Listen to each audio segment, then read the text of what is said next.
ಯತ್ನಾಳ್ ಅವರ ಮುಂದಿನ ಹಾದಿ ಹೇಗಿರುತ್ತೆ? ಹಾಗಾದ್ರೆ ಏನೆಲ್ಲ ಆಗಬಹುದು, ಏನೆಲ್ಲ ಆಗೋಕ್ ಸಾಧ್ಯತೆ ಇಲ್ಲ, ಕ್ವಿಕ್ ಆಗಿ ಗಮನಿಸ್ತಾ ಹೋಗೋಣ. ಕೊನೆಗೂ ಶಿಸ್ತಿನ ಪಕ್ಷದಿಂದ ಶಿಸ್ತಿನ ಕ್ರಮ. ಹಾದಿ ಬೀದಿಯಲ್ಲಿ ಯತ್ನಾಳ್ ಅವರು ಬಿಜೆಪಿಯ ರಾಜ್ಯಾಧ್ಯಕ್ಷರ ವಿರುದ್ಧವಾಗಿ ಮಾತನಾಡ್ತಾ ತಿರುಗ್ತಾ ಇದ್ದಾಗ ಶಿಸ್ತಿನ ಪಕ್ಷ ಅಂತೀರಿ, ಯಾಕೆ ಶಿಸ್ತಿನ ಕ್ರಮ ಕೈಗೊಳ್ತಿಲ್ಲ ಯತ್ನಾಳ್ ಅವರ ವಿರುದ್ಧ ನೇರವಾಗಿ ಪ್ರಶ್ನೆ ಕೇಳ್ತಾ ಇದ್ರು. ಕಾಂಗ್ರೆಸ್ ಪಕ್ಷದವರು ಪ್ರಶ್ನೆ ಕೇಳ್ತಾ ಇದ್ರು. ಇದೀಗ ಕೊನೆಗೂ ಎಚ್ಚೆತ್ತುಕೊಂಡಿದೆ ಶಿಸ್ತಿನ ಪಕ್ಷ. ಶಿಸ್ತಿನ ಕ್ರಮವನ್ನ ಕೈಗೊಳ್ಳೋ ಮೂಲಕ ಬಸನಗೌಡ ಪಾಟೀಲ್ ಯತ್ನಾಳ್ ಅವರಿಗೆ ಶಾಕ್ ನೀಡಿದೆ ಬಿಜೆಪಿಯ ಹೈಕಮಾಂಡ್. ಕೇವಲ ನೋಟಿಸ್ ಕೊಡೋದು, ಕರೆಸ್ಕೊಳ್ಳೋದು, ಶಿಸ್ತು ಸಮಿತಿ ಮುಂದೆ ಕೂರಿಸ್ಕೊಳ್ಳೋದು, ಗಿಳಿಪಾಠ ಹೇಳೋದು, ಕಳಿಸೋದು ಇದೇ ಆಗಿತ್ತು ಕಳೆದ 1.5-2 ವರ್ಷದಿಂದ. ನನ್ನನ್ನ ಉಚ್ಚಾಟನೆ ಮಾಡೋಷ್ಟು ಧೈರ್ಯ ಮಾಡಲಾರರು ಅನ್ನೋ ಒಂದು ಕಾನ್ಫಿಡೆನ್ಸ್ ಬಹುಶಃ ಯತ್ನಾಳ್ ಅವ್ರಿಗೂ ಇತ್ತು ಅನ್ಸತ್ತೆ. ಹಾಗಾಗಿ ಪದೇ ಪದೇ ನೋಟಿಸ್ ಕೊಟ್ಟರು, ಶಿಸ್ತು ಸಮಿತಿ ಮುಂದೆ ಕರೆದು ಕೂರಿಸಿದ್ರು ಕೂಡ ತಮ್ಮ ಪಕ್ಷ ವಿರೋಧಿ, ಇನ್ಫ್ಯಾಕ್ಟ್ ಪಕ್ಷ ಅಲ್ಲ, ಯಡಿಯೂರಪ್ಪ ಹಾಗೆ ಅವರ ಪುತ್ರ ವಿಜಯೇಂದ್ರ ಅವರ ವಿರೋಧಿ ಮಾತುಗಳನ್ನು ನಿಲ್ಲಿಸಿರಲಿಲ್ಲ ಯತ್ನಾಳ್ ಅವರು. ಆದರೆ ಈಗ ಯತ್ನಾಳ್ ಅವರನ್ನ ಉಚ್ಚಾಟನೆ ಮಾಡೋ ಮೂಲಕ ಬಿಜೆಪಿಯ ಹೈಕಮಾಂಡ್ ಶಾಕ್ ನೀಡಿದೆ. ಪಕ್ಷದಿಂದ 6 ವರ್ಷಗಳ ಕಾಲ ಯತ್ನಾಳ್ ಅವರನ್ನ ಉಚ್ಚಾಟನೆ ಮಾಡಿ ಆದೇಶ ಹೊರಡಿಸಲಾಗಿದೆ. ಪಕ್ಷ ವಿರೋಧಿ ಚಟುವಟಿಕೆಯನ್ನ ಮಾಡಿದ್ದಾರೆ ಅನ್ನೋ ಆರೋಪದ ಅಡಿಯಲ್ಲಿ ಸಸ್ಪೆಂಡ್ ಮಾಡಲಾಗಿದೆ. ಯತ್ನಾಳ್ ಅವರ ಮೇಲೆ ಕೇಂದ್ರ ಶಿಸ್ತು ಸಮಿತಿಯ ಆಕ್ಷನ್ ಕೊನೆಗೂ. ಹೀಗಾಗಿ ಇವತ್ತಿನಿಂದಲೇ ಯಾವ ಕ್ಷಣದಲ್ಲಿ ಈ ಆರ್ಡರ್ ಅನ್ನ ಪಾಸ್ ಮಾಡಲಾಯಿತು ಆ ಕ್ಷಣದಿಂದಲೇ ಯತ್ನಾಳ್ ಅವರ ಉಚ್ಚಾಟನೆಯ ಆದೇಶ ಜಾರಿಯಾಗತ್ತೆ. ಇಲ್ಲಿನಿಂದ 6 ವರ್ಷಗಳ ಕಾಲ ಬಿಜೆಪಿಯ ಚಿಹ್ನೆಯ ಅಡಿಯಲ್ಲಿ ಯಾವುದೇ ಕೆಲಸ ಮಾಡೋ ಹಾಗಿಲ್ಲ, ಚುನಾವಣೆಯನ್ನ ಕಂಟೆಸ್ಟ್ ಮಾಡೋ ಹಾಗಿಲ್ಲ, ಪಕ್ಷದ ಮೂಲಭೂತ ಸದಸ್ಯತ್ವ ಕೂಡ ರದ್ದಾಗಿ ಹೋಗುತ್ತೆ. ಕಡೆಗೂ ಎಲ್ಲ ಬೆಳವಣಿಗೆಗಳ ನಂತರದಲ್ಲಿ ವಿಜಯದ ನಗೆ ಬೀರಿದ್ದಾರೆ ವಿಜಯೇಂದ್ರ ಅವರು. ಬಿಜೆಪಿಯಲ್ಲಿ BS ಯಡಿಯೂರಪ್ಪನವರು ಹಾಗೆ ವಿಜಯೇಂದ್ರ ಅವರ ಬಣಕ್ಕಿದ್ದ ದೊಡ್ಡ ಸಂಕಷ್ಟ ಅಂದ್ರೆ ಅದು ಯತ್ನಾಳ್. ಇದೀಗ ಯತ್ನಾಳ್ ಅವರ ಉಚ್ಚಾಟನೆಯ ಮೂಲಕ ಸ್ಪಷ್ಟ ಮೇಲುಗೈಯನ್ನ ಸಾಧಿಸಿದಂತಾಗಿದೆ ವಿಜಯೇಂದ್ರ ಬಣ. ದೆಹಲಿಗೆ ಹೋಗಿದ್ರು ಯತ್ನಾಳ್ ಅವರು, ಬೇರೆ ಬೇರೆ ಕಾರಣಗಳನ್ನ ಕೊಡ್ತಾ ಇದ್ರು. ಆದ್ರೆ ಇದೀಗ ದೆಹಲಿಯ ಅಂಗಳದಲ್ಲೇ ಯತ್ನಾಳ್ ಅವರಿಗೆ ಮುಖಭಂಗ ಆದಂತಾಗಿದೆ. ಇನ್ಫ್ಯಾಕ್ಟ್ ಕಮಲಪಾಳಯದ ಫೈರ್ ಬ್ರ್ಯಾಂಡ್ ಹಿಂದೂ ಹುಲಿ ಅಂತ ಹೇಳಿ ಯತ್ನಾಳ್ ಅವರನ್ನ ಕರೆಯಲಾಗ್ತಾ ಇತ್ತು. ಹಿಂದುತ್ವ ಐಡಿಯಾಲಜಿಗೆ ಸಂಬಂಧಪಟ್ಟಂತೆ ಆಗ್ತಿರುವ ಬೆಳವಣಿಗೆಗಳಲ್ಲಿ ಮಾತನಾಡ್ತಿರೋದು ಕೇವಲ ಯತ್ನಾಳ್. ಬಿಜೆಪಿ ಅಧ್ಯಕ್ಷರಾದ ವಿಜಯೇಂದ್ರ ಅವರು ಸ್ಮಾರ್ಟ್ ಗೇಮ್ ಆಡ್ತಾ ಇದ್ದಾರೆ ಅನ್ನೋ ಆರೋಪವನ್ನ ಯತ್ನಾಳ್ ಬೆಂಬಲಿಗರು ಪದೇ ಪದೇ ವಹಿಸ್ತಾ ಇದ್ರು. ಆದರೆ ಇದೀಗ ಕಮಲಪಾಳ್ಯದ ಫೈರ್ ಬ್ರ್ಯಾಂಡ್ ವಿರುದ್ಧವೇ ವರಿಷ್ಠರು ಕ್ರಮ ಕೈಗೊಂಡಿದ್ದಾರೆ. ಕೆಲ ದಿನಗಳ ಹಿಂದೆಯೇ ಯತ್ನಾಳ್ ಅವರಿಗೆ ನೋಟಿಸ್ ಕೊಡಲಾಗಿತ್ತು. ಪಕ್ಷ ವಿರೋಧಿ ಚಟುವಟಿಕೆಯನ್ನ ನಡೆಸ್ತಾ ಇದ್ದೀರಿ, ಇದಕ್ಕೆ ಸಕಾರಣಗಳನ್ನ ನೀಡಿ ತಕ್ಷಣಕ್ಕೆ ಇದನ್ನ ಬಂದ್ ಮಾಡಿ ಅಂತ ಹೇಳಿ ಇದಕ್ಕೆ ಸ್ಪಷ್ಟ ಉತ್ತರವನ್ನ ಕೊಟ್ಟಿರಲಿಲ್ಲ ಶಾಸಕ ಯತ್ನಾಳ್. ನೋಟಿಸ್ ಕೊಟ್ಟರೂ ಕೂಡ ವಿಜಯೇಂದ್ರ ಅವರ ವಿರುದ್ಧದ ಟೀಕೆಯನ್ನ ನಿಲ್ಲಿಸಿರಲಿಲ್ಲ. ಹೀಗಾಗಿ ಇದೆಲ್ಲವನ್ನ ಗಮನಿಸಿದ ಹೈಕಮಾಂಡ್ ಈ ಕ್ರಮಕ್ಕೆ ಮುಂದಾಗಿದೆ. ಇನ್ಫ್ಯಾಕ್ಟ್ ಇವತ್ತೂ ಕೂಡ ದೆಹಲಿಯಲ್ಲಿ ಇವತ್ತು ಈ ಉಚ್ಚಾಟನೆಯ ಆದೇಶ ಹೊರಗೆ ಬೀಳಕ್ಕೆ ಕೆಲವೇ ಗಂಟೆಗಳ ಮುಂಚೆ ಕೂಡ ದೆಹಲಿಯಲ್ಲಿ ವಿಜಯೇಂದ್ರ ಅವರ ವಿರುದ್ಧವಾಗಿ ಗರಂ ಆಗಿ ಮಾತನಾಡಿದ್ರು. ವಿಜಯೇಂದ್ರ ಅವರಿಗೆ ನೋಟಿಸ್ ಕೊಡ್ಲಿ ನೋಡೋಣ ಅಂತ ಹೇಳಿ ಸವಾಲ್ ಹಾಕಿದ್ರು ಯತ್ನಾಳ್ ಅವರಿಗೆ ನೋಟಿಸ್ ಕೊಟ್ಟ ಬೆನ್ನಲ್ಲೇ, ಈ ಉಚ್ಚಾಟನೆಯ ಕ್ರಮ ಆದ ಬೆನ್ನಲ್ಲೇ ಇದೀಗ ಯತ್ನಾಳ್ ಅವರ ಬೆಂಬಲವಾಗಿ ನಿಂತಿದ್ದ ಇತರೆ ರೆಬಲ್ಗಳಿಗೂ ಕೂಡ ಆತಂಕ ಶುರುವಾಗಿದೆ. ರೆಬಲ್ ಶಾಸಕ BP ಹರೀಶ್ ಅವ್ರಿಗೂ ನೋಟಿಸ್ ಹೋಗಿದೆ.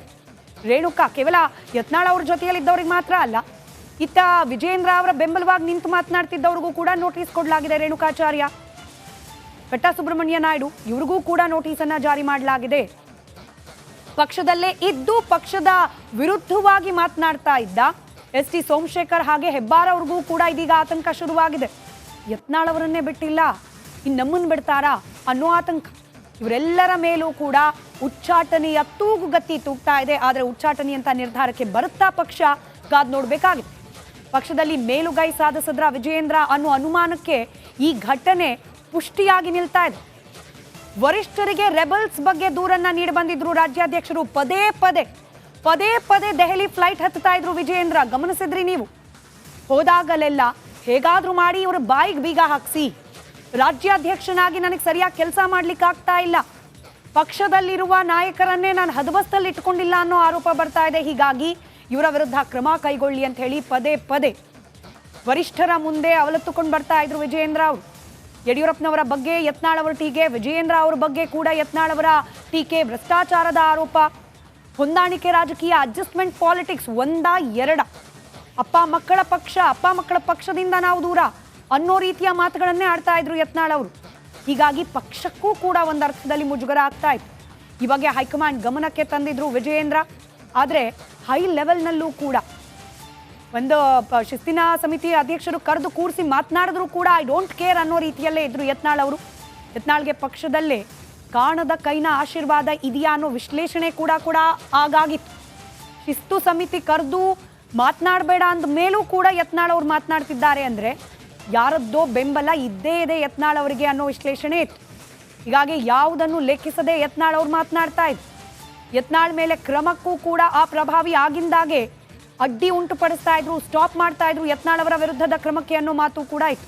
ಹೀಗಾಗಿ ಇಷ್ಟು ದಿನ ಒಂದರ್ಥದಲ್ಲಿ ಸೇಫ್ ಆಗಿದ್ದ ಯತ್ನಾಳ್ ಅವ್ರ ಮೇಲೆ ಕೊನೆಗೂ ಕ್ರಮ ಆಗಿದೆ ಯತ್ನಾಳ್ ಅವರ ವಿರುದ್ಧ. ಅಲ್ಲದೆ ಇತ್ತೀಚೆಗೆ ಭಿನ್ನಮತೀಯ ಚಟುವಟಿಕೆ ಕೂಡ ಬಿರುಸಾಗ್ತಾ ಇತ್ತು. ಸತತವಾಗಿ ರೆಬಲ್ಸ್ ಮೀಟಿಂಗ್ ಅನ್ನ ಆಯೋಜಿಸ್ತಾ ಇದ್ರು ಯತ್ನಾಳ್. ಇದೆಲ್ಲವನ್ನ ಗಮನಿಸಿ ಈ ಗುಂಪುಗಾರಿಕೆಗೆ ಬ್ರೇಕ್ ಹಾಕುವ ಪ್ರಯತ್ನದ ಭಾಗವಾಗಿ ಯತ್ನಾಳ್ ಅವರ ವಿರುದ್ಧ ಕ್ರಮವನ್ನ ಕೈಗೊಳ್ಳಲಾಗಿದೆ. ಅಲ್ಲಿಗೆ ವಿಜಯೇಂದ್ರ ಅವರನ್ನ ಅಧ್ಯಕ್ಷ ಸ್ಥಾನದಿಂದ ಕೆಳಗಿಳಿಸೋ ಯತ್ನ ಕೂಡ ಬಹುತೇಕ ಸ್ಟಾಪ್ ಆದಂತೆ ಕಾಣ್ತಾ ಇದೆ. ಯತ್ನಾಳ್ ಅವರ ನಡೆ ಇದೀಗ ಅವರಿಗೇನೆ ತಿರುಗುಬಾಣ ಆಗಿದೆ. ಎಲ್ಲೆ ಮೀರಿ ಹೋದ ಯತ್ನಾಳ್ ಅವರಿಗೆ ಅಮಾನತಿನ ಶಿಕ್ಷೆಯನ್ನ ನೀಡಲಾಗಿದೆ. ಯತ್ನಾಳ್ ಅವರ ವಿರುದ್ಧ ಕ್ರಮ ಏನೋ ಆಗಿದೆ, ಅದ್ರ ಮುಂದೇನಾಗತ್ತೆ ಅನ್ನೋ ಕುತೂಹಲ ಅಂತೂ ಬಾಕಿ ಇದೆ. ವಿಜಯೇಂದ್ರ ಅವರು ಟ್ವೀಟ್ ಮಾಡಿದ್ದಾರೆ, ಯತ್ನಾಳ್ ಅವರ ವಿರುದ್ಧದ ಈ ಕ್ರಮದಿಂದ ನಾನು ಸಂಭ್ರಮ ಅಂತೂ ಆಚರಿಸೋದಿಲ್ಲ, ದುಃಖಕರವಾದ ದುರಾದೃಷ್ಟಕರ ಸಂಗತಿ ಅಂತ ಹೇಳಿ ಇದನ್ನ ಪರಿಗಣಿಸ್ತೇನೆ ಅಂತ ಹೇಳಿ ವಿಜಯೇಂದ್ರ ಅವರು ಮಾತನಾಡಿದ್ದಾರೆ. ಮುಂದಿನ ಬೆಳವಣಿಗೆಗಳೇನಾಗತ್ತೆ ಸದ್ಯಕ್ಕಿರುವ ಕುತೂಹಲ ಇದು. ಮತ್ತಷ್ಟು ಬ್ರೇಕಿಂಗ್ ಅಪ್. ಯತ್ನಾಳ್ ಅವರ ಮುಂದಿನ ಹಾದಿ ಹೇಗಿರುತ್ತೆ, ಹಾಗಾದ್ರೆ ಏನೆಲ್ಲ ಆಗಬಹುದು, ಏನೆಲ್ಲ ಆಗೋಕ್ ಸಾಧ್ಯತೆ ಇಲ್ಲ, ಕ್ವಿಕ್ ಆಗಿ ಗಮನಿಸ್ತಾ ಹೋಗೋಣ. ಕೊನೆಗೂ ಶಿಸ್ತಿನ ಪಕ್ಷದಿಂದ ಶಿಸ್ತಿನ ಕ್ರಮ. ಹಾದಿ ಬೀದಿಯಲ್ಲಿ ಯತ್ನಾಳ್ ಅವರು ಬಿಜೆಪಿಯ ರಾಜ್ಯಾಧ್ಯಕ್ಷರ ವಿರುದ್ಧವಾಗಿ ಮಾತನಾಡ್ತಾ ತಿರುಗ್ತಾ ಇದ್ದಾಗ ಶಿಸ್ತಿನ ಪಕ್ಷ ಅಂತೀರಿ, ಯಾಕೆ ಶಿಸ್ತಿನ ಕ್ರಮ ಕೈಗೊಳ್ತಿಲ್ಲ ಯತ್ನಾಳ್ ಅವರ ವಿರುದ್ಧ ನೇರವಾಗಿ ಪ್ರಶ್ನೆ ಕೇಳ್ತಾ ಇದ್ರು. ಕಾಂಗ್ರೆಸ್ ಪಕ್ಷದವರು ಪ್ರಶ್ನೆ ಕೇಳ್ತಾ ಇದ್ರು.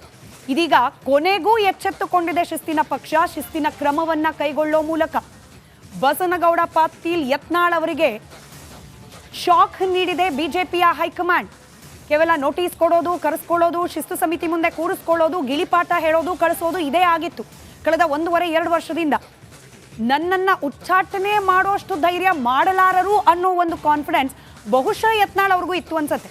ಹಾಗಾಗಿ ಪದೇ ಪದೇ ನೋಟಿಸ್ ಕೊಟ್ಟರು, ಶಿಸ್ತು ಸಮಿತಿ ಮುಂದೆ ಕರೆದು ಕೂರಿಸಿದ್ರು ಕೂಡ ತಮ್ಮ ಪಕ್ಷ ವಿರೋಧಿ, ಇನ್ಫ್ಯಾಕ್ಟ್ ಪಕ್ಷ ಅಲ್ಲ, ಯಡಿಯೂರಪ್ಪ ಹಾಗೆ ಅವರ ಪುತ್ರ ವಿಜಯೇಂದ್ರ ಅವರ ವಿರೋಧಿ ಮಾತುಗಳನ್ನ ನಿಲ್ಲಿಸಿರ್ಲಿಲ್ಲ ಯತ್ನಾಳ್ ಅವರು. ಆದರೆ ಈಗ ಯತ್ನಾಳ್ ಅವರನ್ನ ಉಚ್ಚಾಟನೆ ಮಾಡೋ ಮೂಲಕ ಬಿಜೆಪಿಯ